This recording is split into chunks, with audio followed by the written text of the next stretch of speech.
thank you everybody for coming together and joining us. We imagine that more people will come and go as the occasion happens, and uh, I know we're all still trying to come to grips with uh, Bryan passing on, and you know, Marissa asked Dorothy, and Dorothy asked me to help make this together. We have no formal program. So, Marissa, introduce yourself, please, and your connection to Bryan, and then you're going to offer some ground rules for us. Okay. Well, I know we're going to hear a lot of stories today, but I was his favorite mentee. If you do say so yourself. Yeah, at least I used to tell him that, and he would say, okay, yes, Marissa, you're my favorite mentee. I met Bryan, 12 years ago when I was a student at Northwestern University getting my master's, and he was there for a bit as a visiting professor. And I remember when the email blast came out and it said, Bryan Monroe named visiting professor. And before I even opened it, I said, I know that's not the Bryan Monroe who did one of the last interviews with Michael Jackson, because I'm a big Michael Jackson fan. And yes, it was that Bryan Monroe. So anyway, I set up a meeting. We talked.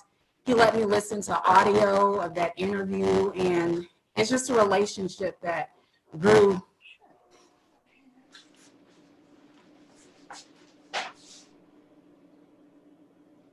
The reason why this is so emotional for me is because I lost my father 5 years ago, and Bryan was my second father.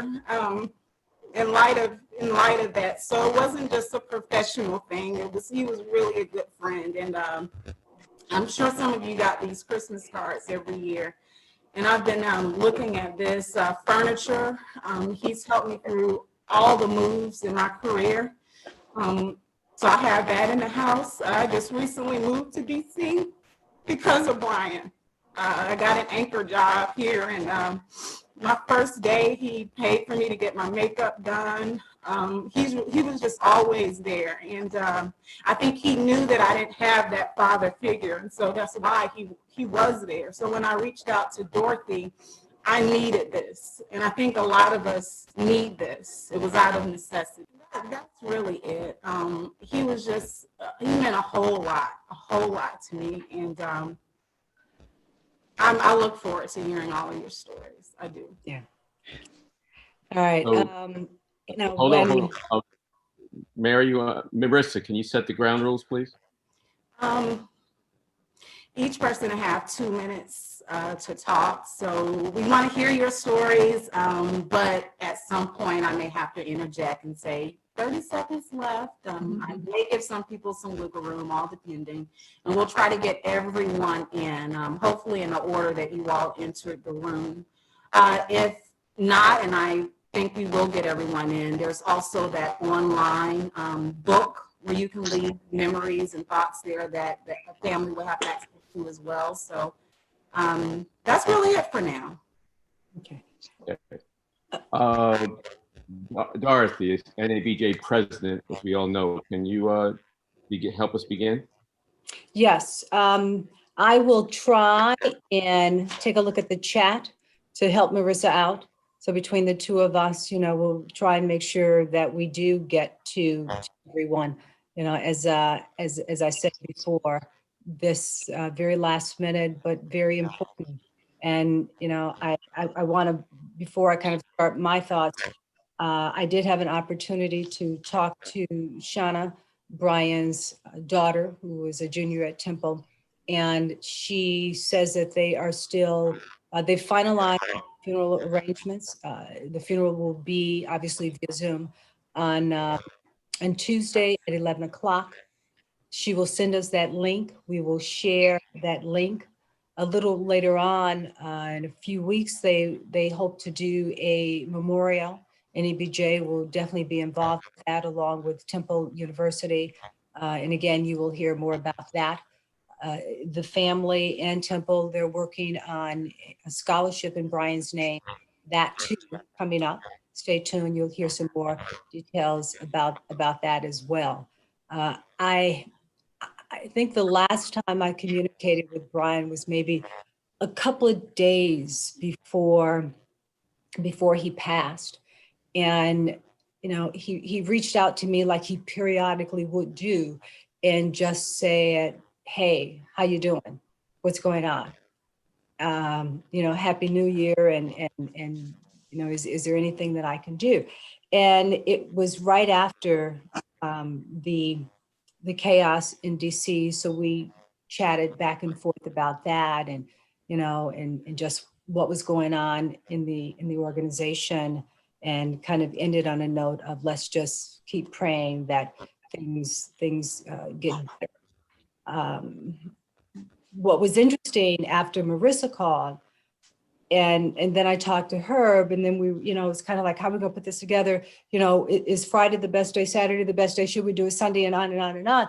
I found myself doing what I would normally do when things involved NABJ, and go, well, let me call Bryan and see, you know, was that automatic thing of wanting to reach out to Bryan to get his advice.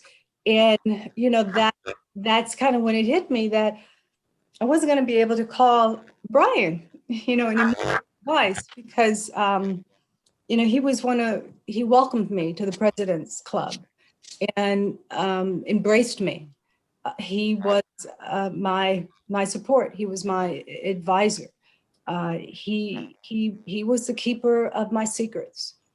So, you know, Bryan and I probably spoke a couple of times a month, if not 2 or 3 times. And then if something was going on, he was the person who among those who got the phone call. And a few months ago, we were talking about an issue, and I disagreed with Bryan. And I was like, no, you know, I think I should do it this way, that way. And I said, because, you know, I can't do this. And Bryan said to me, you know, you do have the right to do that. You do have the authority to do that.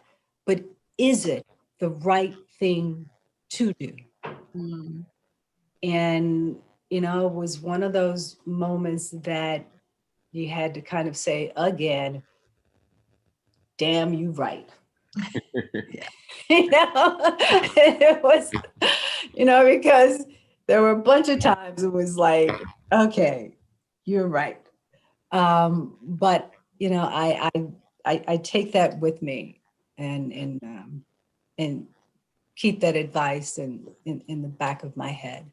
That was one of the things I will always remember from Bryan, that is it the right thing to do? I ask myself that question a lot, and I thank him for that. Thank you. We'll come back to you periodically. What I'm looking at who's here, and I will try to reach out to you and kind of let you know I'm about to come to you soon. And you don't have to speak, and you could just message me back saying I prefer just to listen, and I'll respect that as well. I see 3 former presidents of NABJ here, so I'll start with them. Arthur Fennell, would you like to share?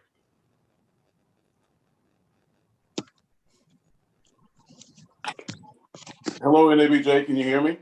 Yes, sir. Thank you, Mr. President, Madam President. My intention today was just to sit quietly and listen and reflect, as we've all been doing, because this was surely a shocker. I had to look at the message a couple of times because I said, this can't be right. And then to see the outpouring, that made me feel good, and it continues to come in, and the people on this call, you know, we as former presidents of NABJ, we share a unique fraternity sorority club, and there is a closeness there that I think that unless you're in it, you might not understand. And my times with Bryan were always very good. You know, always Mr. President. And as everyone has been saying and the expressions I've been reading, he was just a go-to, know how to get things kind of done guy. And so I appreciated that about him. And President Lowe, I really enjoyed your article that you shared. There was a lot of priceless information in there. Really well done. Thank you, sir, for sharing that with all of us. We're going to miss Bryan. We salute his achievements and we marvel at what he was able to do. And, you know, it's a torch that we've all got to hold up. It reminds us that life is fragile. Live it to the fullest every day.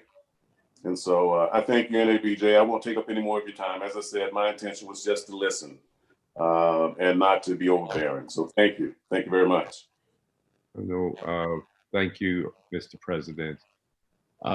Will Sutton, former president, would you please share? Good afternoon, everyone.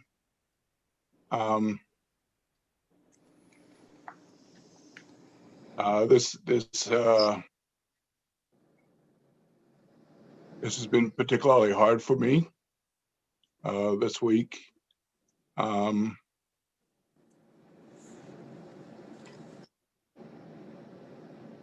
I am pleased that everybody's responded the way that they have. I know Bryan felt the love while he was with us. I believe he's feeling the love now as he's watching. Had the pleasure of getting to know Bryan before his NABJ entry, and encouraged him to bring some of what he had into NABJ.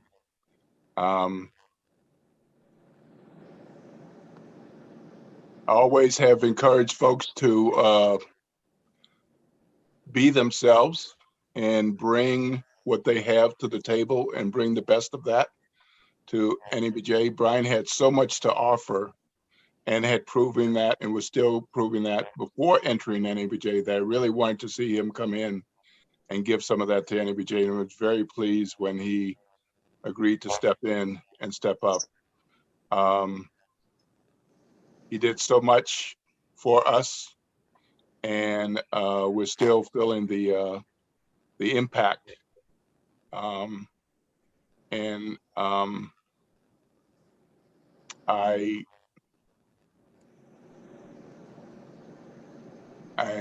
not able to be more eloquent about this at this time because it's been really hard as somebody who was there with Bryan before he came into NABJ in a big way. But I'm very pleased that he did, grateful for what he's done, grateful that he's had the impact. And my prayers are with him and his family. And I'm glad to hear, Dean Boardman, that there'll be some movement in that direction. And for those of you who don't know, Dean Seppels was critical with Bryan's professional development, which allowed him to contribute to NABJ in the way that he did. If I haven't responded to you in recent days, just I've tried to send people a note or a text or something, but just understand that I'm at a raw place right now. But I am so grateful that people have benefited from what he has contributed and what he's done on our landscape. Thank you, sir. President Greg Lee, please.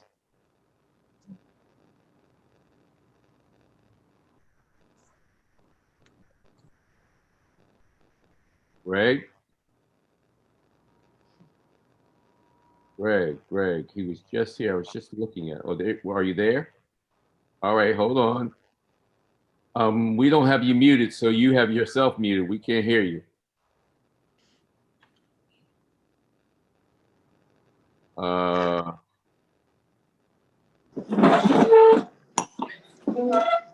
Is that you now? All right.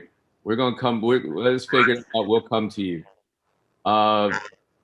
Jerry Seppos. I'm sorry, David. David Boardman. You are perhaps of all the people on this call, now correct me if I'm wrong. I'm sorry, but you tell us how long you knew Bryan and over the years and what you were doing with him in recent days. Thank you all. Thanks for doing this and for welcoming me. I've known Bryan probably as long or maybe longer than anybody else on the call. We met in, I think it was 1985, when he was a student at the University of Washington and editor of the school paper there. And I was a cub reporter, and he was a summer photography intern for us. And we became friends, had a close and wonderful friendship for 35 years. During that time, through his career, and just watching him thrive, particularly at the Mercury News and with Knight Ridder and working with Jerry, he was essential as I became an editor and ultimately the editor-in-chief of the Seattle Times. He helped me in our efforts to really bring more diversity to the paper. He was crucial in that. 7 years ago, I moved to Temple University to become the dean there, and one of the very first things that I aimed to do was to bring Bryan Monroe aboard.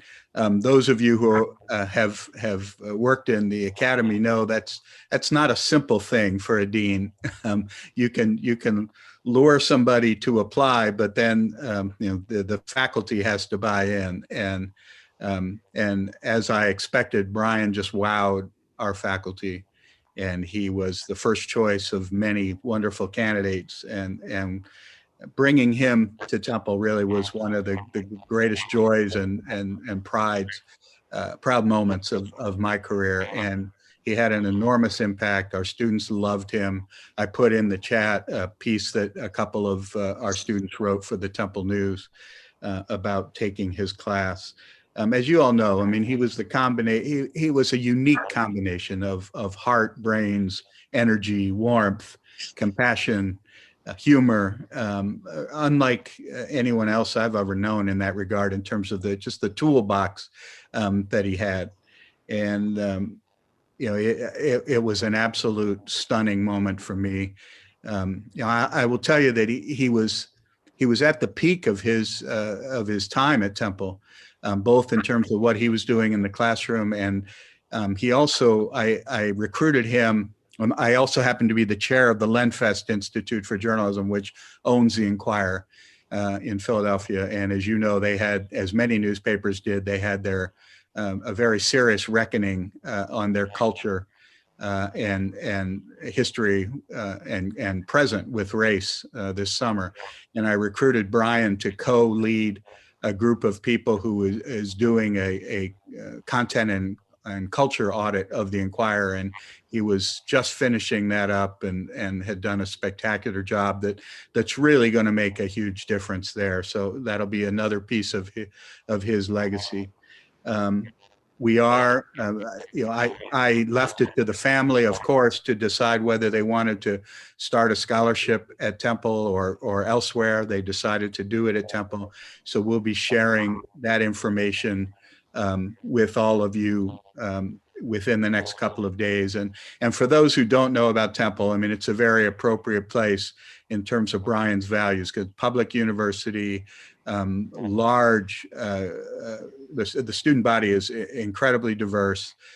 We were 2 years ago the winner of the nation's top award for equity and diversity. So it's a place you can rest assured that anything you might contribute will be well used at Temple in Bryan's memory. One other thing I'll just share with the group, and not to be published anywhere, please, although I guess we're live streaming, but we've taken good care of Shauna in terms of she will pay no tuition for the rest of her time at Temple beyond Bryan's life. So again, thank you all for being here. Thank you, David, for sharing that. I appreciate the kind words everyone is suggesting about the appreciation I did for the undefeated. And Kevin Merida and I were talking about Bryan for an hour a couple of days ago. And, you know, we actually were talking a lot about his impact. And Kevin asked me if I would write an appreciation, and I, of course, wanted to help everybody remember Bryan as we did. And in that piece, I wrote toward the end about a particular day in 2004, in which I had my very first real serious encounter with Jerry Seppos. And I'll let him share what he remembers about that day. But Jerry, at the time, I think was vice president of Knight Ridder, and he tapped Bryan to be assistant vice president for news. And so Jerry, in addition to talking about our favorite day with Bryan, if you could also share all of your other days with Bryan.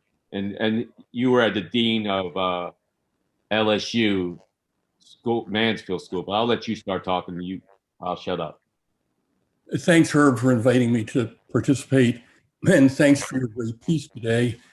Actually, that piece, which I read this morning, and my daughter finding some of us with Bryan, finally Uncle Bond Society, to post a Facebook item today. So I apologize if any of you have seen that, because I'll probably repeat a few of the stories.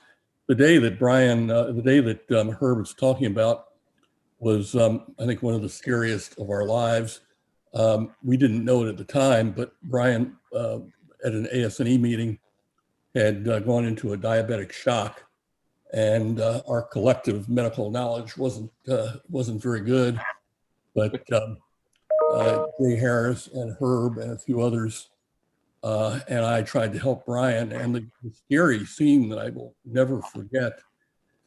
And Herb, I'm sure it's in your mind. Somebody asked Bryan to stand up and thread a belt through the loops on his pants to make sure that he was kind of with it. And he couldn't stay awake long enough to do that.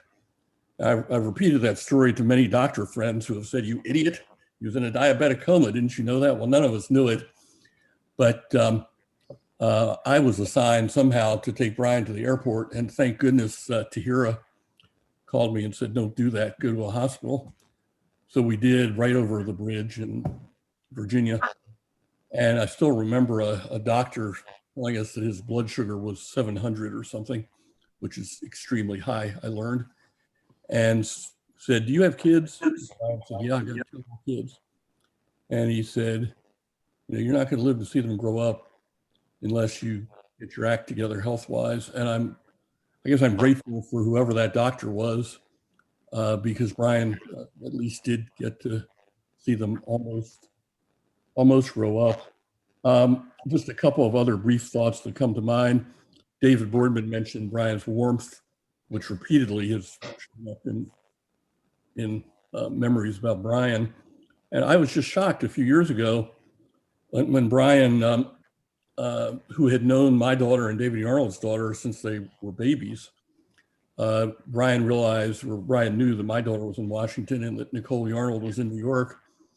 And sort of out of the blue, he invited them down to kind of a reunion dinner for having known them 20 years. And it was just such a Bryan thing to do out of nowhere. And there's a picture of the 3 of them on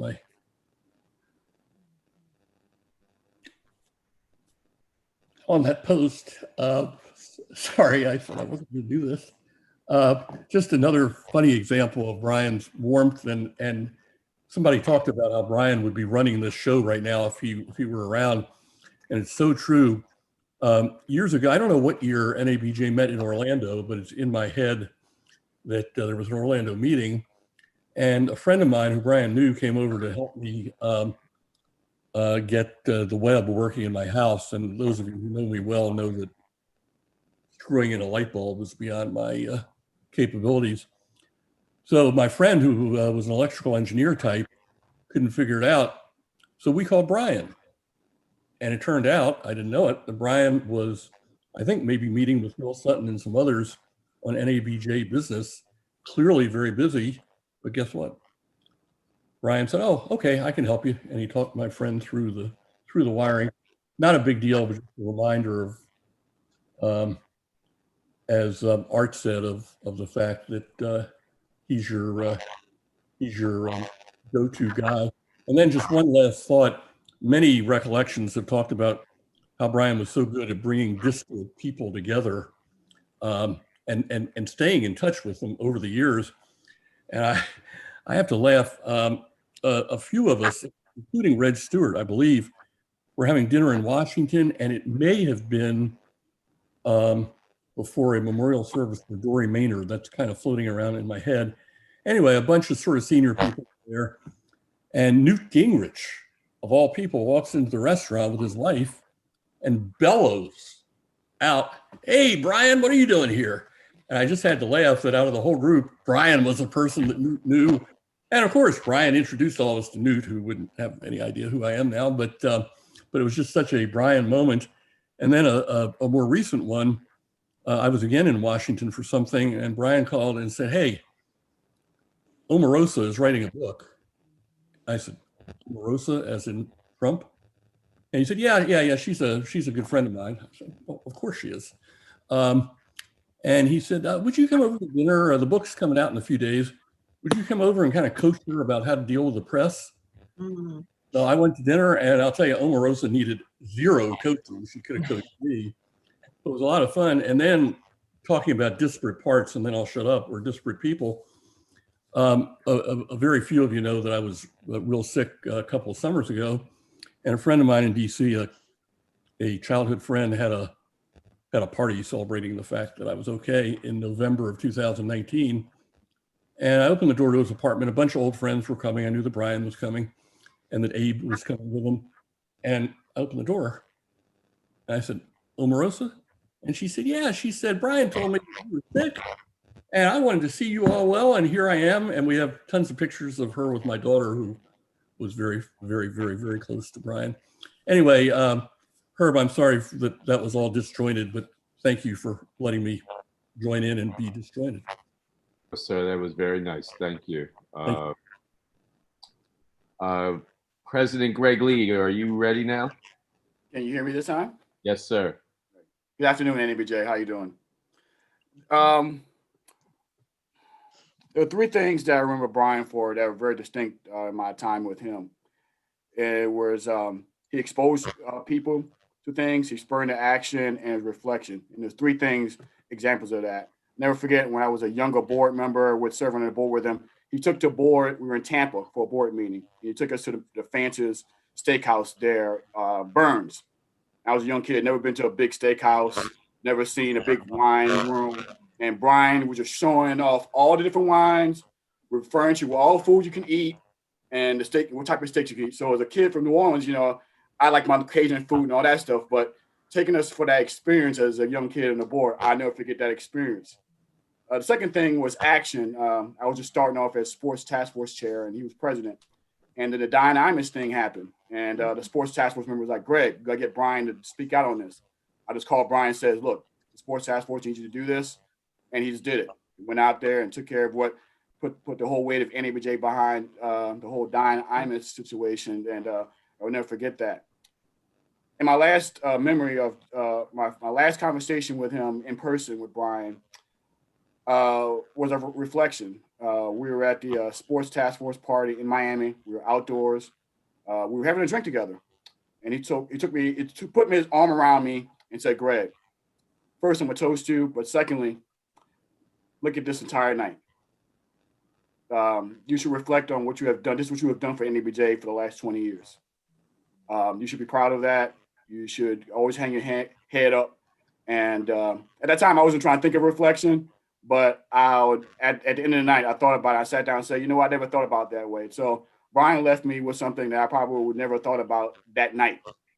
And so I'm just real sad to see Bryan go, and he's away from us, but he's not far from us. And I'll never forget those 3 major experiences that I've had with him.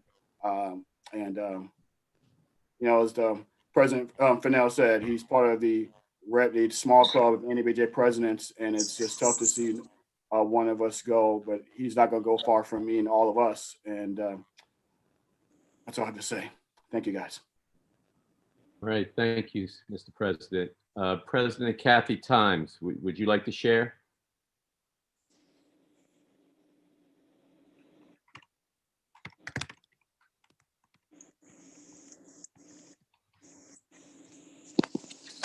Hello, Mr. President. Thank you for asking. I really appreciated this opportunity to join and reflect on Bryan's many contributions. And I had not prepared anything, but I would be remiss if I didn't say anything briefly. And I reflected the other night when we gathered with his board members to share just a lot of really good times with Bryan. And I will just share this as I did the other night with everyone here, that he was so smart and his visionary leadership expanded beyond NABJ as we know, but he really took the time to check in. And I'm so glad that I had an opportunity to see him in Miami briefly, but he was always genuinely interested in catching up and knowing what we were doing and very eager to assist. And I just wanted to share this briefly, that after my term ended, I started an online business with African-American businesses in mind and connecting them to opportunities. And Bryan said, just matter of factly, why don't you partner with Yelp? And that just showed me how forward thinking he was. Well, lo and behold, that conversation was probably 10 years ago. And I smiled last year when I saw Yelp announce its Black restaurant directory. And that just goes to show you how Bryan thought. He was just brilliant, but so caring and really wanted to assist me. And I will miss that so much. So thank you for the opportunity. It was a pleasure to serve as his membership chair. And when I did things as his membership chair, he always made me feel so appreciated.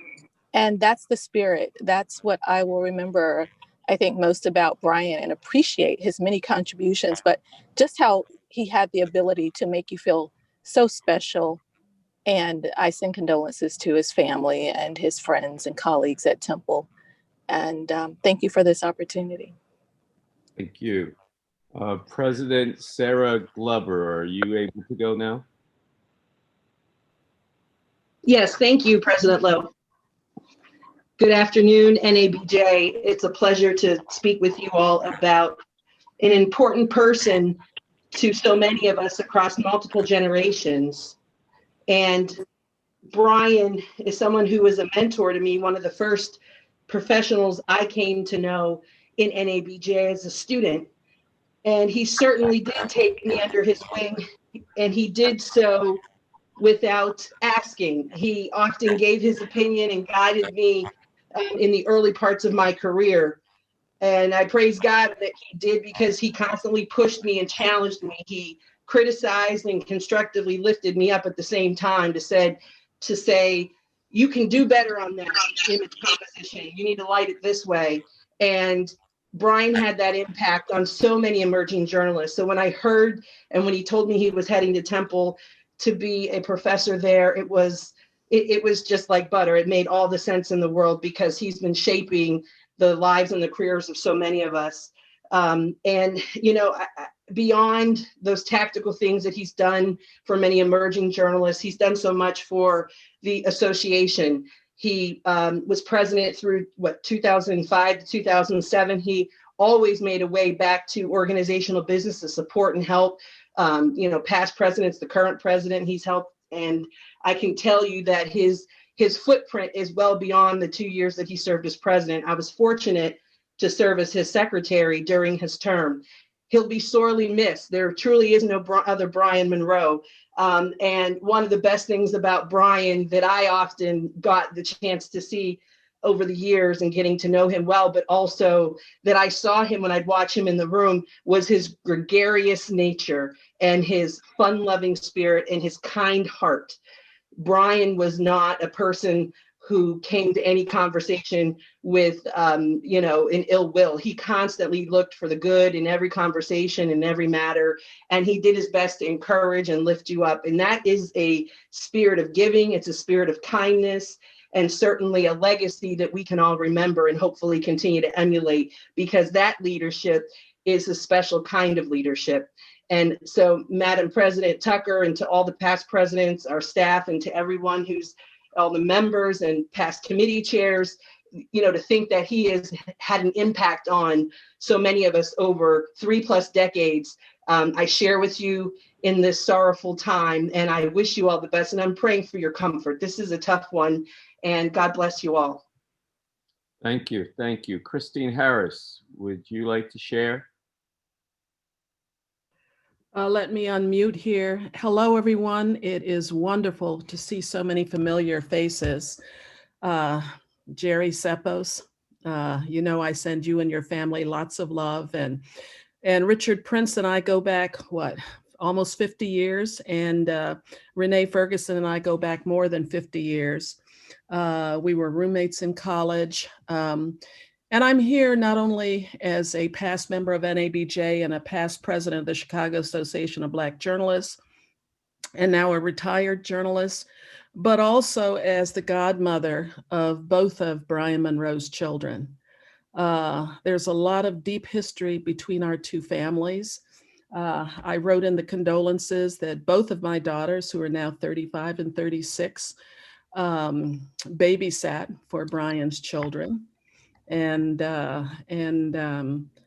he came to my house last February and bought Abe and his aunt Snazzy. And as irony would have it, I recently moved from Oakland to Richmond, California, and his aunt Snazzy lives in Richmond, as does her daughter. So I'm now even closer to members of Bryan's family, and I've been in touch with all of them. In any event, as some of you may know, I was also at one point married to the former Jay Harris, or not the former, he is still Jay Harris, but he was the former publisher of the San Jose Mercury News. And he and Bryan worked together, and that is when I met Bryan in the 90s. So this is a deep loss on a personal level for Bryan's family, for my family. As with Jerry Seppos, my oldest daughter, Jamara in particular, was very close to Bryan. And I'll end on one funny story. Last month, it might have been earlier this month, Bryan called my daughter and wished her happy birthday. And she said, "It's not my birthday. My birthday is July 1st. And they got a big laugh out of that and talked about her fake birthday, and then stayed on the phone for another hour and had a wonderful visit.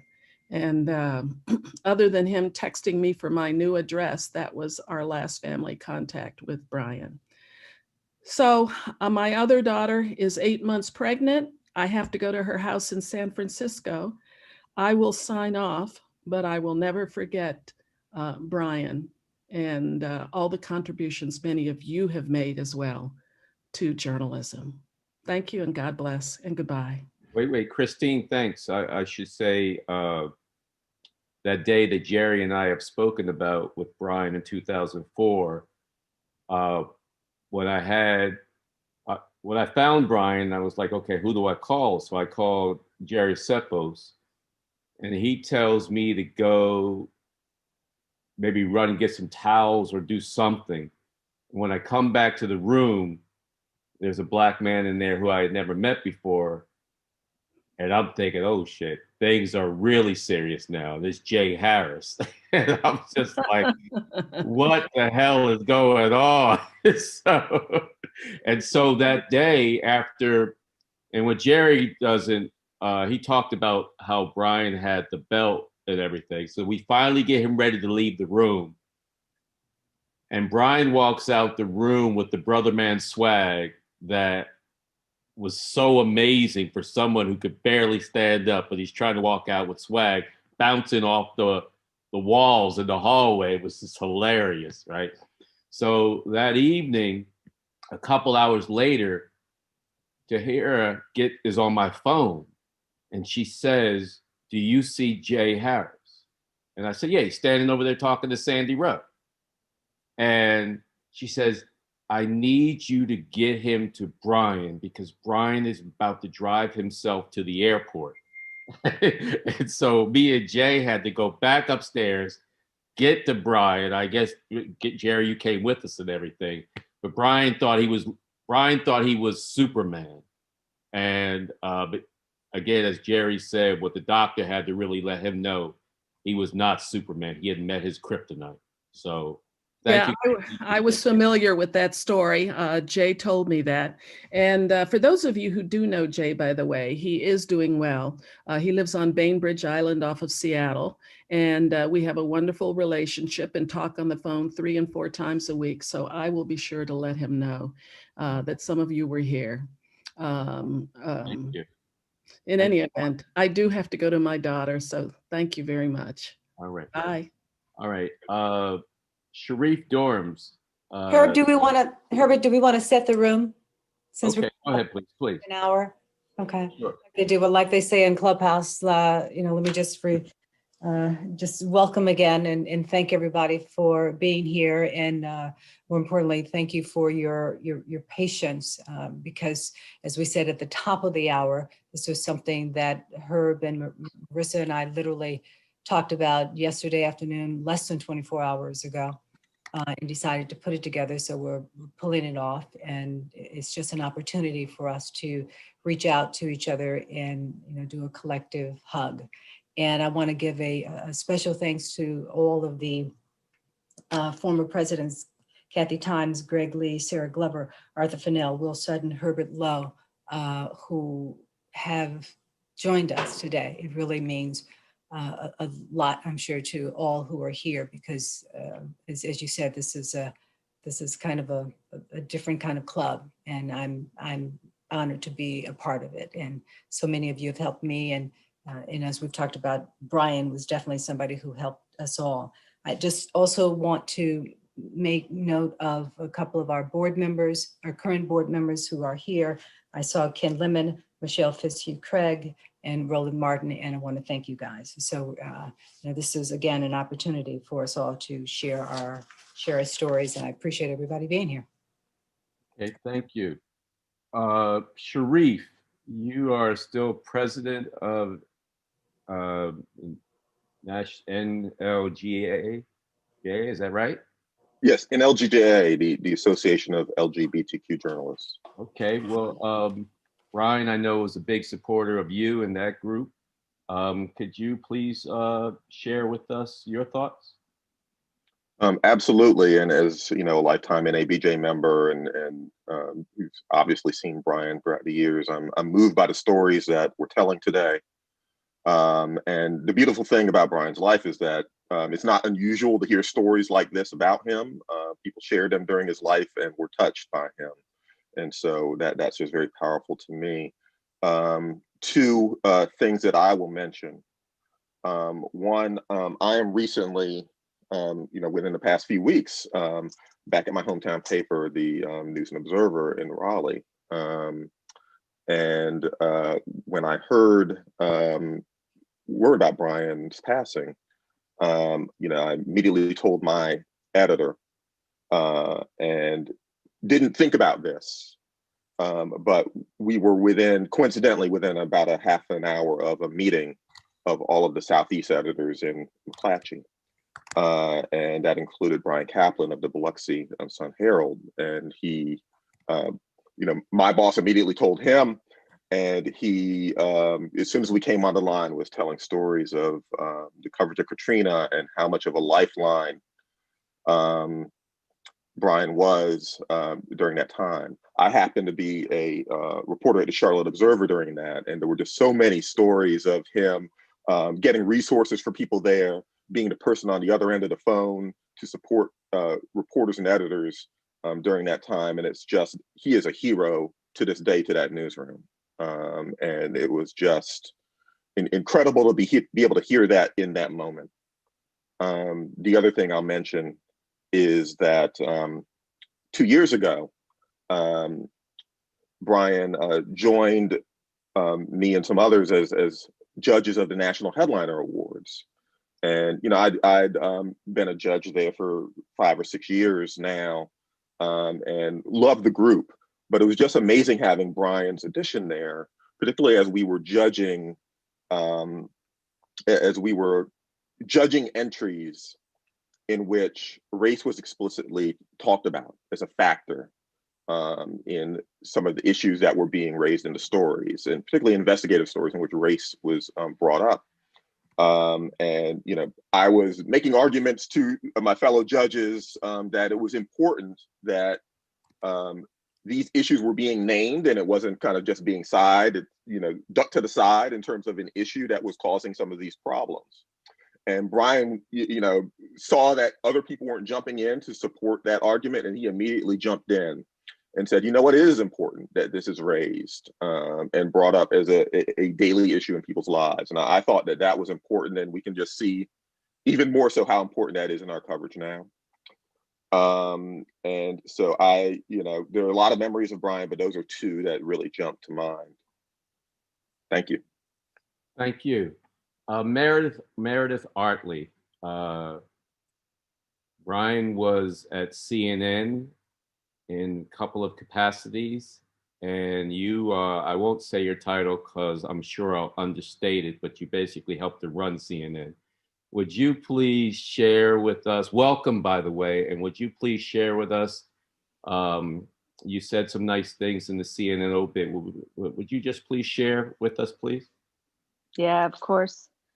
Can you hear me okay, Herb? Yes.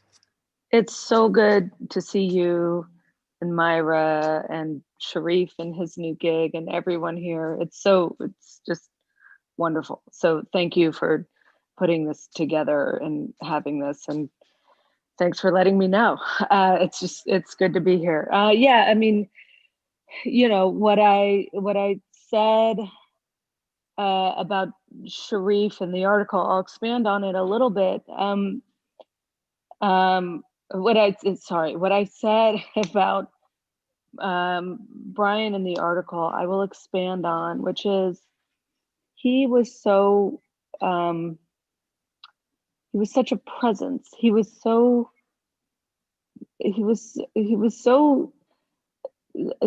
large. He was such a magnet, right? And so at any event, whether it was a meeting at CNN or whether it was an industry event, you know, something at, you know, ONA or South by Southwest or NABJ or anywhere, there was just a crowd of people around him because he would hold court and he would tell these great stories and he would attract people, everyone. And it was so he had this general charisma that was so powerful. And then on top of that, he had all of this expertise, this journalistic, just smartness. And I mentioned connecting the dots, and he would always talk about that. I mentioned connecting the dots in the CNN obit and tribute that Ray Sanchez did for him. That was one of the things that I said, because he was always talking about connecting the dots. And for a while, for me, it's always been such a statement that has been such a journalistic trope, but he really meant it. And it took me a second to understand that he was talking about a very specific technique to give context, to give history, to not just say what things are, but what they mean. And that's one of the things that he brought to certainly CNN at his time that he had with us, and certainly to journalism writ large. And so I always appreciated that expertise on top of this guy who everybody just wanted to be around, you know? And then the other thing I'll say is, there was one time I came to Washington. I'm in Atlanta. I came to Washington, and he was like, "I gotta take you to this place." I don't know where the place was. It was one of those like bars that like didn't have a sign outside. And he was like, "You're gonna love it. They have the best drinks. It's really fun. There's great people there, and you just wanna, yeah, I just gotta take you there." And what I loved about it, and it was super fun. We had a great night. But what I loved about it was like his enthusiasm, like, nobody knows about this place. I want you to know about it. It's super great. And we just had a great chat about, work and life. And so, there are those people that you work with where the relationship goes beyond being a professional relationship. And when you really know that someone is a good human, and you want as much of them as you can possibly get. And that's how I felt about Bryan. And it's tough to say that in the past tense because I still feel that way. But I'll stop there for now. Thank you for letting me know about this, Herb. Good to see you. Good to see you, Meredith. Thank you. Myra Lowe, you are on the call from among those young troublemakers from mainstream media who went to Johnson Publishing at the behest or the recruitment of Bryan Monroe. Can you talk about those times, 2000, and what it was like in 2008 to be working at Ebony and Jet with Bryan Monroe? Can you talk about that, please? And whatever else you want to talk about, Bryan and you. Sure.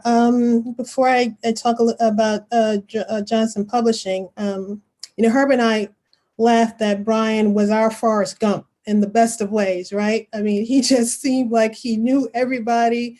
He was at the seminal moments of life. And when I spent the week kind of reflecting on our intersections, he has touched my life in big and small ways.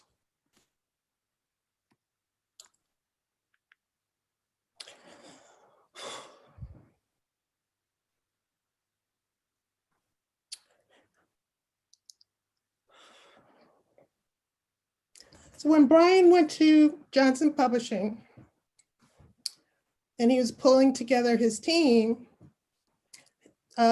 he decided to create a new position, assistant managing editor for both Ebony and Jet.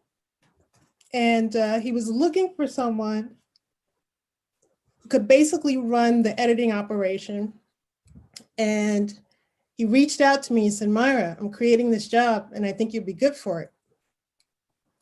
And so I said, "Really? Tell me more about it." And as he laid it out to me, he clearly had, I can say this, me in mind for the role. But I wasn't quite sure if that was a move I wanted or needed to make because things were good where I was at. Most of you who are in journalism know that I was at Newsday and I was about to make another move at Newsday. But Bryan, I trusted his instincts and I trusted the direction he wanted to take both of those publications. And I took a leap of faith.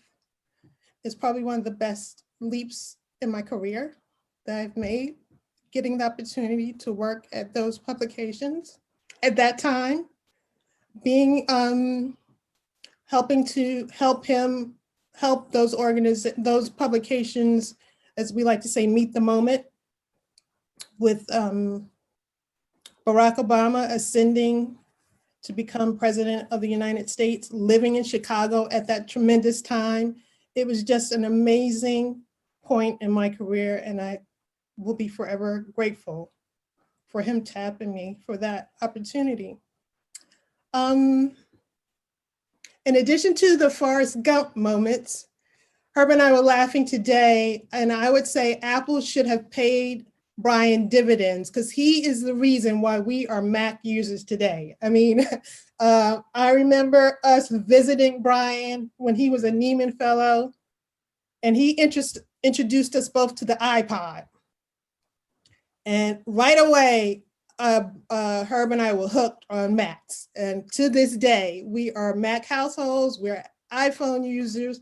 And again, you know, knowing Bryan, his love for technology and digital innovation is just an example of him bringing us along, as he likes to do, in this realm. So it was an honor to work with him. As someone said, we didn't always agree on decisions or direction, but all in all, we knew that Bryan was there for the good of the publications and to serve a community that was important to all of us. I think Candy is on, I call her Candy X, is on the call, and she, along with me, worked at Johnson Publishing to move Jet Magazine along. And I will never forget those days of working in JPC and then following Bryan in his career and advising me along the way. As I said in a little Facebook post today, he was like a brother who advised and coached, and I will miss him dearly. Thanks. Thank you, Myra Lowe. We have another NABJ president with us, Bob Butler, please. I know you guys got deep roots together in the Bay Area. Will please share your thoughts with us, sir. Thank you. Hello, family. Sorry I'm late. We're moving and had to meet with contractors at our house. You know, I was late to NABJ, as many of you know. I didn't know anything about NABJ. There was not a chapter of San Francisco State. I was a late bloomer anyway. And in 2000, somebody with AFTRA asked me if I was going to the convention. And I walked into that Phoenix convention for the first time, and I was hooked. And I had to come back every time. 2002, Bryan called me and said, hey, I need you to run for VP of broadcast for BABJA, the Bay Area Black Journalists Association. And I'm like, what do I have to do? And he explained it. I ran, I won, and pretty soon I became the chapter president. 2007, he called me again. This is after I had left CBS corporate HR. So you're a full member still, right? I said, yeah. I need you to run for a Region 6 representative for NABJ. Okay, what do I have to do? And he told me, and I did. And that really is the beginning of my NABJ leadership story, being on the local board with President Barbara Sierra, then President Kathy Times, then under President Greg Lee. Then I became president. And it was all because of Bryan. He invited our students died at the convention in 2005 in Atlanta. So Bryan had a big impact on my NABJ life.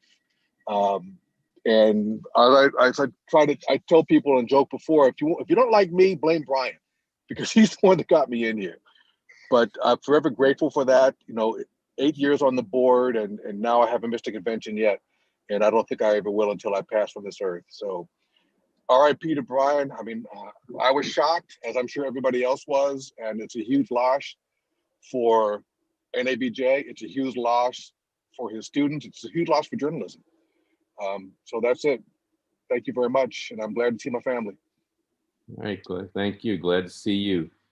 Achille Ramses, you go back with Bryan to San Jose as well.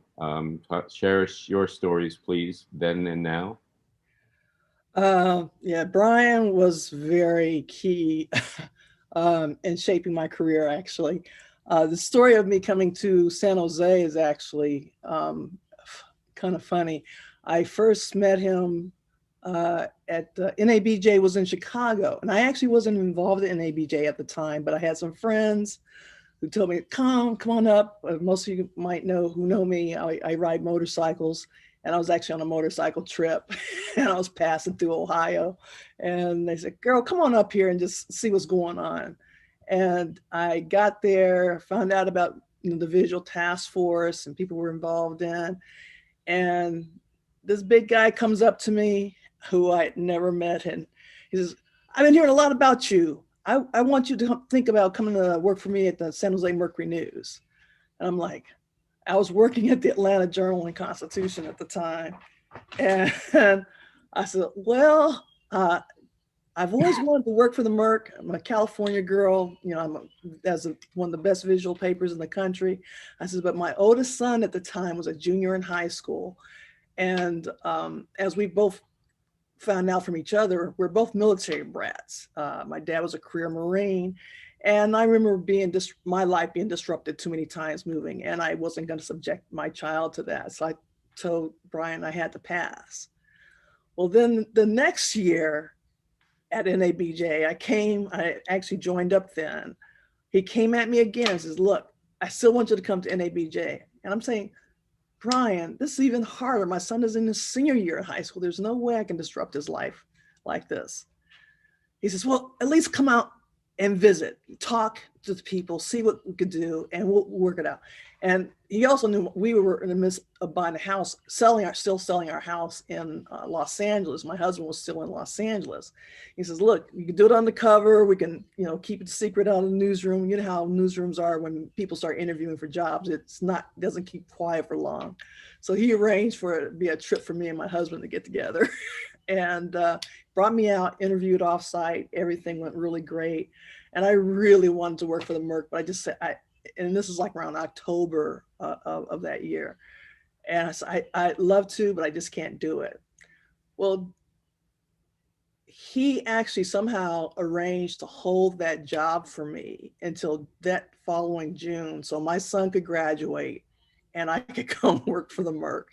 And that's how my life started at the Merc. And then the minute I came to the Merc, he told me, I want you to run for chair of the visual task force. I'm like, Bryan, I'm just starting a new job. I got all these responsibilities. How am I supposed to run? I don't know nothing about running no task force. He says, you'll be fine. And we'll get you the support you need. And that became my leadership role within NABJ and the visual task force. And that was probably the most special thing about Bryan. He's the kind of person who would see something in you, maybe you didn't even see in yourself, and will pull it out of you and push you and to levels you didn't even quite imagine for yourself. And here I am 20 years later, still involved in NABJ, I was VTF chair for about 4 years and became part of the student project. And just to see the development along the way.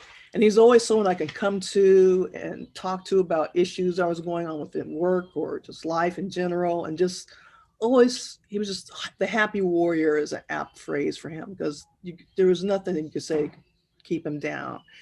And it was really quite the shock to know such a vital force is gone from our lives right now. So I just want to say thank you for having this forum so we can kind of talk and share memories of someone who was so vital to not only our organization, but again, to journalism at large. And to so many of us, he mentored through and developed and pulled through closed doors. So it's gonna be amazing. Thank you. Thank you. I've got a couple people who have raised their hand, and this is a good time if anybody else wants to raise their hand so I could put you on the list. I have basically Dr. Sib next, and then Robin Washington after that, and then I can take some other comers. Dr. Sib. Here we go. Hello, everybody. Good afternoon, NABJ. Thank you, Madam President Marissa and former President Herb Lowe and others. This is such a crazy time, it's just a crazy space. So I was on Facebook, saw it come across Facebook, and didn't want to believe it. Like, what? Huh? Who? So, of course, we quickly talked in our groups and text and said, yeah, this is real. And I want to share some quick things with you. So I took a random call earlier today from my godbrother, and one of his friends actually grew up with Bryan's family in Fort Lewis when he was in high school. So she also wanted to send her love and support, and I supported her as well. So she shared her sadness. So quick ones. Bourbon Street, New Orleans. If you can only imagine how much fun we had in that French Quarter. This is recorded and going out, so that's all I'm going to say. But we had a great time. All right. In a board meeting in DC when he was at CNN Politics. He was so excited to take us on a tour. You know, that's him. Life of the party, introduced us to everybody, knew everybody and Jesus. So, you know, we're walking through with him, with his spirit. And it was just a great time. You know, that's the funny part. Every memory everybody's going to share is that smile, is the joy, is the love.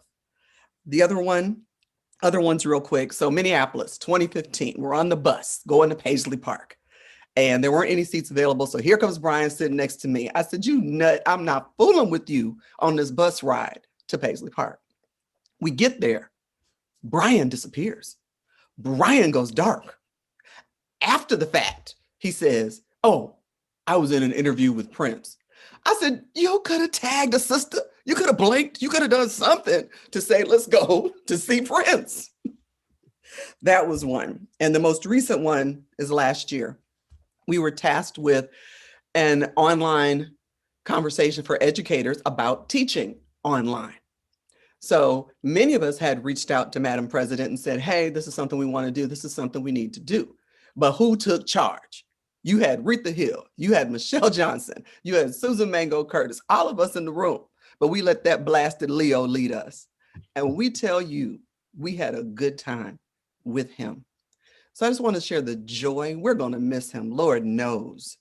But just through the years, you know, I've been on panels with him, workshops with him, and I'm just a regular member, so to speak. So, you know, that's who he is and was and will always be.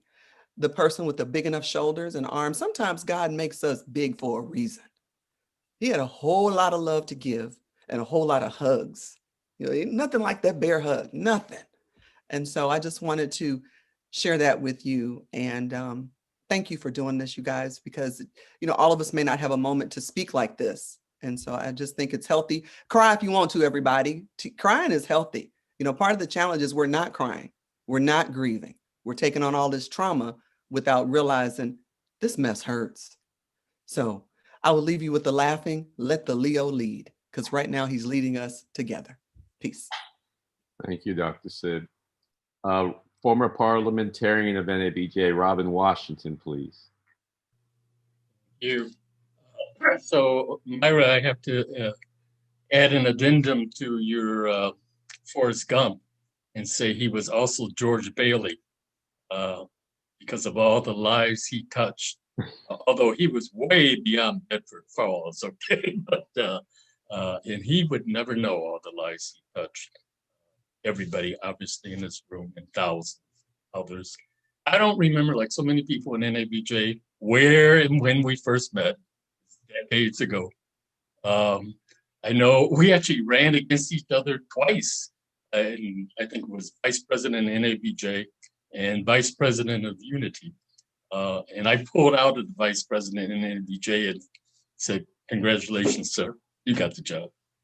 Then in Unity, somehow we ended up on the board together and we accidentally ran against each other. We didn't realize we had both declared. And it was a tie. And it was really a watershed moment because all the unity issues between organizations. Here he had two NABJ representatives and they're tied. And we went into a room together and said, well, let's look at the future. You're going to be NABJ president. I'm terming out if I'm not in this job as officer. And we need continuity. So would you appoint me when you become NABJ president, act unity? He said, yes. Once again, congratulations, Mr. Vice President. Worked out very well for everybody. More directly, I asked him again, we were on some board or something, and the job in Duluth, Minnesota as editorial page editor for Then Knight Ritter came up, and I asked him about it. And he said, Julia would love Duluth, my wife, Julia. And Julia wasn't too happy about that when she heard that at first. She said, who's Bryan to tell me I would love Duluth, Minnesota? But she absolutely still loves Duluth. And going back to George Bailey, not just me becoming editorial page editor, becoming editor, hiring all kinds of people, shaping all kinds of lives directly attributable to him. But Julia's second in charge now, totally different career change, the Anti-Poverty Agency, and I say the Anti-Poverty Agency, you wouldn't believe how many lives have been changed and saved because of Bryan. So I'm just going to leave it right there. Thank you, Robin. Kevin Childs, please. Hello, everyone. I regret to say that, can everyone hear me? Yes. Yeah, good. I regret to say I never personally met Bryan, but I know of his leadership and activity through the NABJ listserv. And one example of his advocacy and his leadership has always stuck with me was one time Mediaite did a piece on the 23 media icons we lost in the last decade. And he flagged it because that entire list of names had no Black people on it.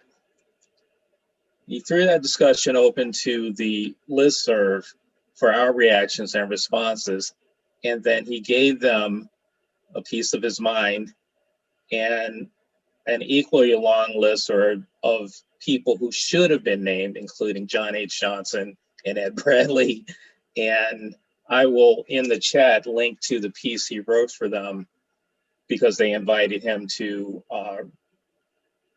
basically take them to the woodshed on this point. And the editor made a mea culpa about how could we have been so blind. And it has always stuck with me that he was forceful in advocating for us in all of his roles. And that's what I wanted to share. Thank you. Thank you so much. We have Deb Douglas and then Errol Cockfield. I'd like to thank NABJ for allowing us to hold space like this today. I just want to tell a story of how I met Bryan in the first place. I was the only Black managing editor at the Chicago Sun-Times at the time, and the institution had beat me up pretty bad around that week that I met them. And that was a reset day where my editors brought me into a room and apologized for all the terrible things they had done to us, which I'm sure has been done to you. And they were like, Deborah, think about, where you want to go and what you want to do. And we're going to start being nicer to you. And to kick off this new era of niceness, we're going to take you to a party tonight. So I was with the top editors and we went over to the Chicago Cultural Center for a reception where I bumped into Bryan and John Yearwood. And they came over to me and introduced themselves and they said, are you a member of NABJ? Now I've been a member of NABJ since college and I've done real roll up your sleeve type work in 3 chapters, not just 1 chapter, but 3 chapters. And I'm like, yeah, but what has NABJ done for me lately? And so instead of flinching, he was like, well, let's talk about that. And we talked about my hopes and dreams of what I wanted to do. And I ended up being accepted to the NABJ Kaiser Family Foundation fellowship to go study malaria and HIV with several other wonderful journalists in Tanzania. Bob was on that trip, Bob Butler. Yes, hey Bob. And it was just a life-changing experience. I didn't go there with any expectations. I was tired when I went there. I wasn't trying to be anything, do anything. I was just there. And it was like the best thing to do, to just lay back in the cut and just be, because Bryan mentored all of us along the way. Just the group of people that we were with were all still connected and close today. And I was still in contact with Bryan. I showed up at his class in late 2019 when I wrote an impactful story, and he wanted me to talk to his class about, how I went about the story and, what transformation looks like when it comes to journalism. And we shared notes and sources and all sorts of things. I remember that time we had a slice of pizza that time when he was on campus. I loved going into his house to those wonderful parties with Herb and Myra and so many other people.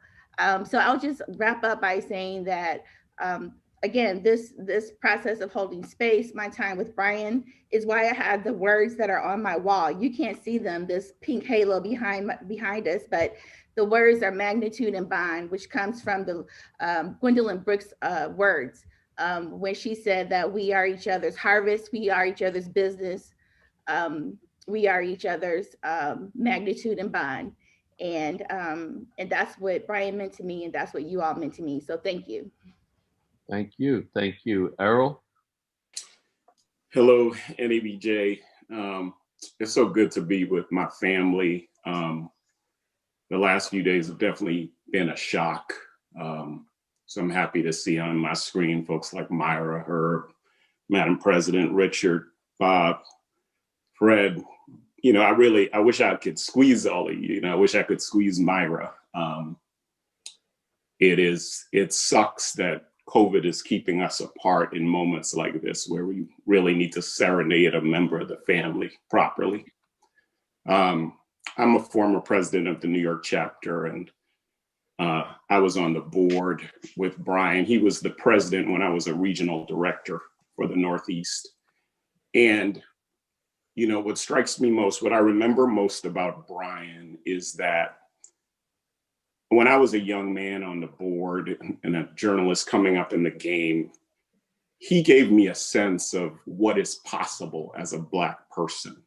And NABJ gives us a sense of what is possible, right? And we've had so many leaders who are special in their own right, but he was particularly special for me because I saw in him how to be a leader, how to bring innovation and ideas and a kind of fierceness to the work. And I also saw someone who was so comfortable in his own skin as a Black man. And that comfort, it just kind of washed over me as well at that stage in my life and career. And there've been others like, you know, going back to, you know, my beginning days of folks like Vanessa and Art and Herb and Vic Condis, you know, but Bryan in particular, he had such ease in so many different environments. I would watch him walk from a board meeting to a reception, to some committee meeting, and there was an air about him of leadership and stature and a kind of regalness that for me traces back to our very heritage as Black people. And I remember one story in particular. I mean, we worked hard, but we also played hard with Bryan's board.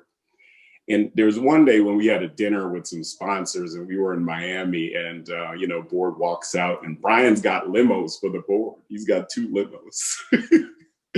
And we got in the limos and, you know, we had a nice ride up to Fort Lauderdale and we had, you know, we drank some adult beverages and then we got to, you know, the dinner and we met with some sponsors. But it was a moment for me that gave, what I saw in him was an agency and a license to be who we are in every regard. And that's what I'll remember about him most, just that, you know, he helped me take that hesitancy, that nervousness, that anxiety, and just pull it all away. And I'll be forever grateful to him. It's such a loss for us. But I'm so thankful for his memory, all that his legacy, and I extend condolences, deep condolences to his family and from my, you know, from the New York NABJ family and from my NBC Universal family. I'm at MSNBC. We extend our condolences. So thank you all. It's just great to see you all at this moment. Thank you. Ken Lemon, are you still here? Or before you leave, can you share something as a board member? Mr. President, I can, and I will endeavor to be brief. At first, I thought, let me not share, especially hearing the rich story. So many of you knew him so well. We shared one important conversation, and that was about 4 years ago, onboarding onto the board of directors. And Bryan came on to lead a session, and that session was about fundraising. And one person in the room raised their hand and said, you know, it was difficult for them to go out and speak to sponsors. And it was at that point that Bryan called back and reminded us of why that was important, of the mission of NABJ and what that meant, what those funds meant to promoting diversity and to training and to preparing our members. And as I listen to you guys speak here, I hear that echoed, and I hear his work echoed, and I hear a side of him that I unfortunately did not get to know. I wrote in my words there that I will take your expressions with me, because we are all impacted. We're all changed a little more today because of what he did in each of your lives. Thank you. Thank you. Michelle? Hi, thank you, President Lowe, and it's so good to see everybody. I want to start by saying it's really important to me when people and myself do little things for others. It might be as simple as a smile, to a homeless person, giving back, just the little things that matter. And I am a latecomer to NABJ like Bob is, and I did serve as president or chaired the Council of Presidents under President Monroe's term, and I've gone on to be on the board, been a chapter leader, and currently on the board now. And all those things connect me to Bryan and the presidents here today, but it's the little things that, and one specific little thing that it really touches me. When I heard the news the other day, it was like a Mack truck, and I'm still listening to everyone now. I thought I had gone past it, and it's just coming up again. How he touched me in a special way. And I had just moved to the Bay Area. This was early 2000. It was about 2005, I think. And I only knew a handful of people. And ironically, they were all NABJ. And I was on BART, and Bryan called me, which I believe Bob gave him the number. And he was either regional director or the local chapter, but he was just welcoming me to the Bay Area and welcoming me, to just, anything I needed, he was there. And that just really meant so much, coming to a place. I was coming by myself. Didn't know anyone. I didn't have a job at the time. My 4 children were back in Arizona. So it just meant so much that he reached out and was just so nice. And I remember I was going through the Caldecott Tunnel, and it cut out. And I was like, oh no, but he called me right back, a few minutes later, and just talked to me. And it was just, that is what I always think about when I think of him, that his busy schedule, all the things he had to do at the Mercury News, at, NABJ and elsewhere, family man, he reached out to do that. And that just is really always gonna stay in my heart. And, thank you for letting me share, and it's so good to see everybody that I haven't seen in ages, some of you. So thank you for allowing me to do that. Dorothy? Can't hear you.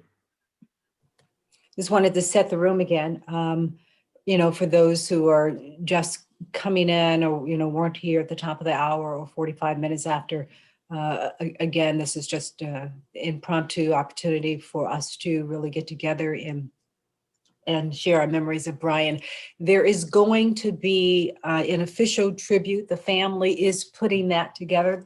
They said that's going to happen in the next few weeks. They will let us know, and as soon as they tell us, we will tell you. Bryan's funeral is Tuesday at 11 o'clock. The family will send us out a link, and we will share that with members as well. I don't know if you heard Dean Boardman talk about a scholarship. He did put something in the chat room as well, that the university is working on the scholarship, and of course NABJ will be working with them and do whatever we can.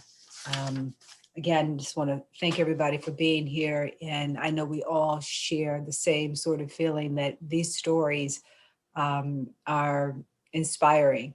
It is exactly what we needed at this time in our grief. And it's also a reminder of how important this organization is. It's a trip down memory lane, and it makes me long to see all of you guys in person.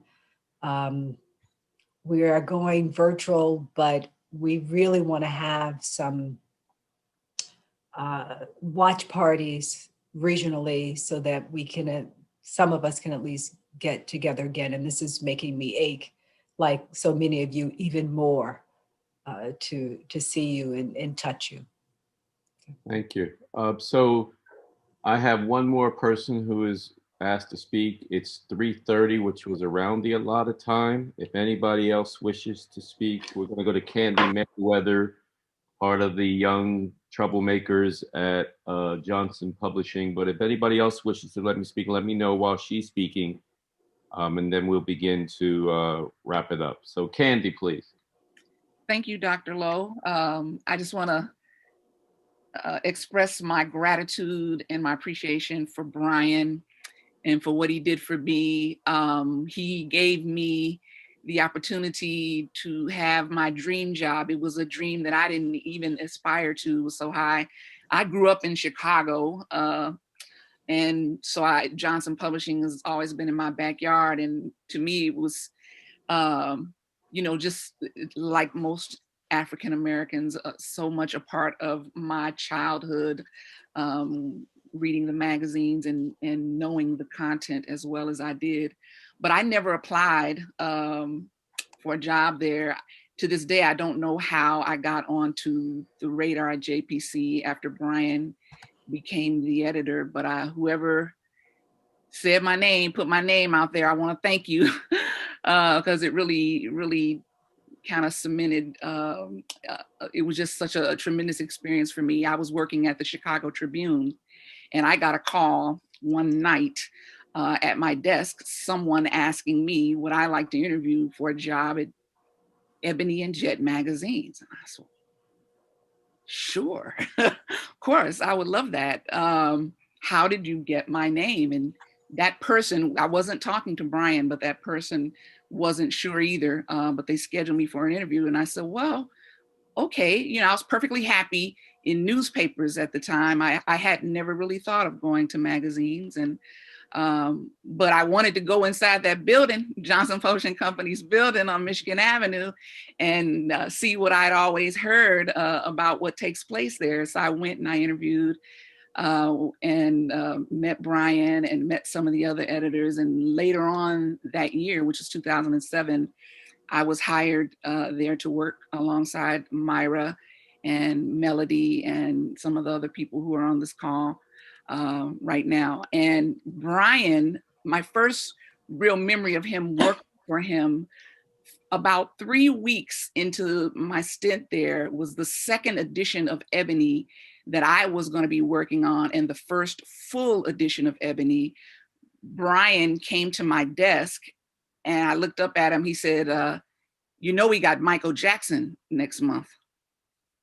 And Bryan didn't know at the moment, but everybody who worked with me from that point on knew and understood that Michael Jackson is my very favorite artist of all time, number one ride or die fan of Michael. I said, Bryan, you got to take me to meet Michael Jackson. I've got to, this is my chance. I've got to meet Michael Jackson. And I was only half joking, but Bryan, obviously we kept it business. He didn't take me to meet Michael, which I did chide him about later, but I had some really good opportunity to work on the story that he felt was one of the most important stories that he had an opportunity to work on at Ebony. It was important to me because it was enjoyable. It was my community. It was important. And then after that, it was a succession of similar experiences. All of the stories that we told at Ebony Magazine and Jet Magazine were important during that time and historically have been important. And so I just want to share my appreciation for Bryan. Because of Bryan, we worked long and hard. We worked a lot of hours at Johnson Publishing Company, and it was a pleasure. It's the people there that really made the experience. I still call them my crew: Dudley Brooks, Myra, Sylvester Monroe, the entire Jet and Ebony staff, Clarence Waldron, people whose Lynn Norman, whose bylines I've been reading almost my entire life, some of them. in Ebony and Jet magazines, and I had the opportunity to actually achieve this dream, and it was because Bryan hired me. So I want to thank him, and I want to thank all of you for allowing me to share this time and share this experience that I had with somebody that was very important to me. Thank you. Thank you. Fred Sweets. On behalf of photographers everywhere who knew my larger-than-life friend, we're saddened, hurt. For those of you who don't know, Bryan started his life, his journalistic life, as a photographer, and that's why he's held in high regard by those who are members of the Visual Task Force. He's been with us all the way through thick and thin, and it's a hard thing for us to take. My father warned me, when you come late to any event, don't say a word. But forgive me for being late. I've been driving to Washington, D.C., but I'm here safe and sound, and I'm going to miss my man, Bryan. On a personal note, he, wherever he worked, he always wanted to, man, I got to take you on a tour, whether it was Jebony, and he didn't like me calling it that, but that's how I referred to it always. For those of you who go to the auction, no, it's Jebony. Whether it was CNN or whether it was the Merc originally down San Jose. Yeah, let me show you this, and wait till you see this, and wait till you see we got, wherever it was the best place anyone could ever be. And he was proud of wherever he worked. He rose to the top wherever he worked. And just a restless, confident brother. That's an understatement. I love him, I'll miss him, and many more photographers that you don't know or who aren't on this call will miss him as much as all of us do. It's a rough thing to take, but I think it was Faulkner who said, dying is a part of life. We'll hang together. I can't wait for all of us, as Dorothy said, for this scene to be back in touch where we can reach out and have that drink. And I'll give you the blues, my golfing buddy. You don't like for me to call you a duffer, Herb, but I can't wait for all of us to be together again, and we'll drink heavily. Well, we'll drink heartily to the memory of Bryan. Thank you all. Thank you. I think we all miss being at the Visual Task Force and the auction that you do. And I remember being with Bryan there. And Sonia Ross, please.